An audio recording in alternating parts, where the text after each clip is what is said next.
Hi అండి, hello, welcome to my vlog. ఈరోజు మనం క్రిస్పీ బెండకాయ ఫ్రై ఎలా చేసుకోవాలో చూద్దాం. ఫస్ట్ కడిగి పెట్టి ఉన్న బెండకాయల్ని ఆరబెట్టుకోవాలండి. అవి తడి తగలనివ్వకుండా మనం ఇలా పొడి పొడిగా చేసుకొని ఇలా స్లైసెస్లా కట్ చేసుకోవాలి. ఇలా స్లైసెస్లా కట్ చేసుకున్న తర్వాత మీకు రుచికి సరిపడా పసుపు, కారం, ఉప్పు అన్నీ వేసుకోవాలండి. నేనైతే వీడియోలో చూపిస్తున్న అన్ని స్పూన్సే వేసుకున్నా, టీ స్పూన్స్. నాకైతే అవి రుచికి సరిపోతాయి, మీకు మీరు సరిపోయినంతగా వేసుకోండి. అవి వేసుకున్నాక వాటిని అలా పక్క నుంచి మనం 1.5 టేబుల్ స్పూన్ శనగపిండి, 1 table spoon cornflour, 1/2 table spoon బియ్యపిండి, 1/2 టేబుల్ స్పూన్ కన్నా కొంచెం ఎక్కువ సూజీ రవ్వ తీసుకుంటామండి.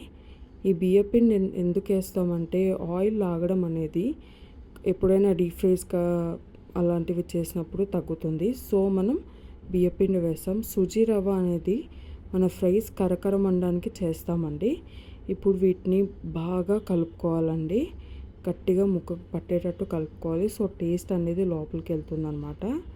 మనం ఇలా కలుపుతున్న విధంగా అయినా డీప్ ఫ్రై చేసుకోవచ్చు, లేకపోతే కొంచెం వాటర్, చిటికెడు వాటర్ యాడ్ చేసుకొని బాగా కలుపుకొని చేసుకోవచ్చు. ప్యాన్లో ఆయిల్ తీసుకోవాలండి. ఆయిల్ చాలా కాగాలి. ఎంత కాగాలంటే మీరు బెండకాయలు వేయగానే బబుల్స్ అనేవి మనకు వచ్చేయాలన్నమాట. ఇప్పుడు కొంతమందికి డౌట్ ఉంటుంది కదా, ఎప్పటి వరకు డీప్ ఫ్రై అవ్వాలి, ఎప్పటి వరకు అది ఫ్రై అవుతుందని. సో ఈ బబుల్స్ అన్నీ ఎప్పుడైతే స్టాప్ అయిపోతాయో రావడం, కంప్లీట్గా నేను చెప్పలేను, తగ్గుతాయి కంప్లీట్గా, కొద్దిసేపటికో వీడియోలో చూపిస్తున్నట్టు తగ్గుతాయి కదా, అప్పుడు మనం ఆపుకోవాలండి. ఆపి పక్కకు తీసుకోవాలి. పేపర్తో మొత్తం ఆయిల్ ఆగేటట్టు చేసుకొని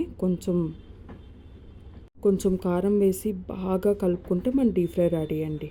బాయ్.